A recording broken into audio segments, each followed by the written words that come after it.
After I made a video on fasting on Ekadashi days, a lot of people ask me how to fast.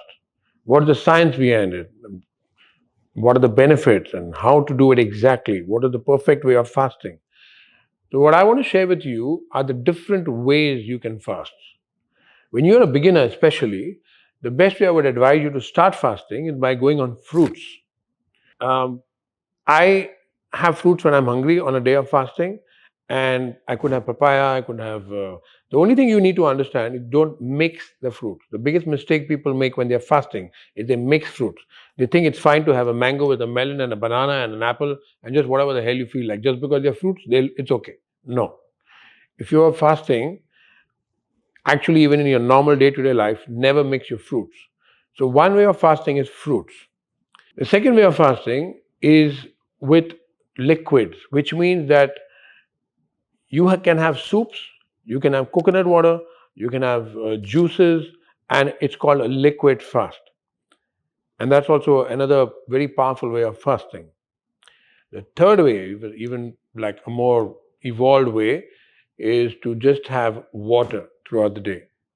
It's called a water fast.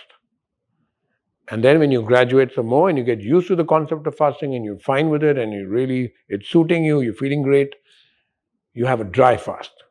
In India, we call it the Nirjal fast. That means no water as well. Now, you can fast for a day. I know people who fast for 6 days and 7 days as well. One of the most beautiful things about fasting is that when there is no food left in the body for the body to eat, it starts eating your poison, including your cancer. So there are a lot of people whose cancers have been cured because of fasting, only by fasting. In fact, one of the many yoga teachers I've had in my life, I met him when I was having breakfast one day. And I asked him how he's been, and he said a month ago his mother was diagnosed with cancer. He said, I took her immediately to this doctor he knows in the south of India who makes you fast, without water, without anything for like as long as the doctor decides. And he said 9 days of fasting, only after 9 days, when they did a test, his mother's cancer had gone. It happened to somebody I know. So, fasting really works.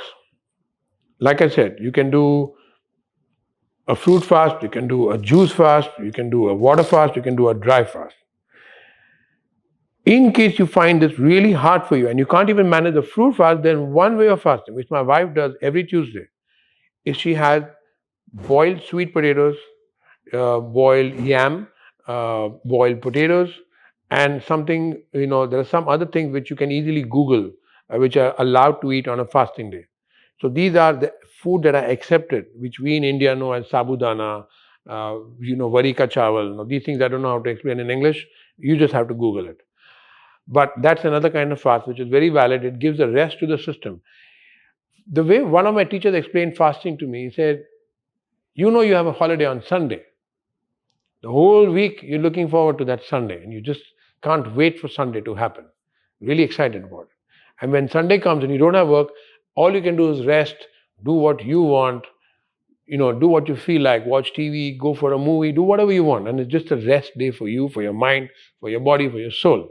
The same way, your body looks forward to that routine fast, which it knows is coming.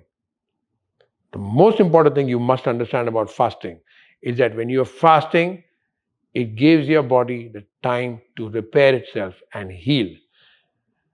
The maximum amount of energy your body takes from whatever you're doing, from whatever you're eating and nourishing it with, the maximum amount of energy goes into digesting your food. The more heavy you are eating, the more energy the body is taking to digest that food, which means the less energy it has to heal you of your diseases, your problem, your fever, your cold, whatever it might be. So, if you want to heal fast, you have a sprain, you've broken a joint, you have a headache, whatever it is. If you want to heal faster, stop eating.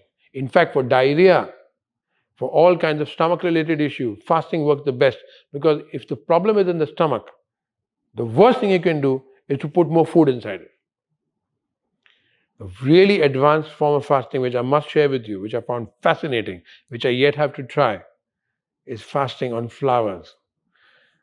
There are people I know living in tribes and certain mountains who just eat for 2 3 days continuously only different flowers. I tried it. The last time I was at my farmhouse, I just took out 5 or 6 flowers of the hibiscus and I just ate the flowers. It was delicious. I loved it. I'm going to try it very soon, one of these days, and I'll give you the feedback how I feel after it. The other thing people ask me a lot about is intermittent fasting. I know a lot of people who have reduced severe diseases and problems just by fasting and doing an intermittent fast and prolonging the distance between your dinner and your first meal, which is your lunch. That whole concept of intermittent fasting is real and it has worked for so many people that I seriously recommend it. Now, the one question that keeps popping up on the topic of fasting, especially on my DMs after I put the last one on Ekadashi fasting, is I get headaches when I fast. What should I do? So there are two solutions for it. The first one is the one that worked for me because even I used to get headaches when I used to fast. Is I used to have nimbu pani, just fresh lime with water, with a little bit of salt and a little bit of sugar, raw sugar. And that once I had that one glass of fresh lime water, my headache used to go. But I also know, one of my teachers also told me that if you get headaches when you're fasting, you just have jaggery. Take a clump of jaggery and you just eat it, and once it goes inside, it'll calm the pitta. The reason why you're getting the headache is because your pitta is getting aggravated due to lack of food. You might even get hangry, which is really getting angry when you're hungry. So, if you're getting hangry or if you're getting too much acidity and if you're getting a headache, try that. If your headache still persists, maybe fasting is not for you. Maybe you need to go to an Ayurveda doctor or a naturopath and then consult with them. But these are the general guidelines.